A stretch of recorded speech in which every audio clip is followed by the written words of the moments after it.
So ayun mga kadabs, bali chinards natin to isa't isa yung battery nito. Ang voltahe niya is 4 volts. Dapat 4.2 ang pinaka full charge niya, pero 4 volts lang yung pinaka voltahe niya. So ang gagawin ko dito is kagaya na lang nito, 82 ISCO and 4 parallel tapos 2S, dalawang series. So magiging 8 volts siya. Kung 4.2 volts siya is 8.4 volts maximum voltahe niya. So yan, meron naman tayong BMS dito. Yan, kagaya nyan, pang 2S din yan, 2 series. So lalagay ko na lang sa electric bike ng aking anak, or yung mini electric bike or mini car na di battery na 6 volts, pwede na to.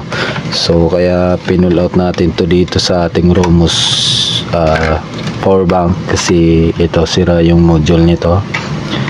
Born yung pinaka IC niya na power IC niya.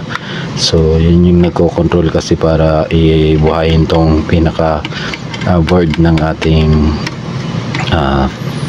Romus power bank. So ito sanang specs nito is meron tong dalawang USB, tsaka yung micro USB, tsaka type C.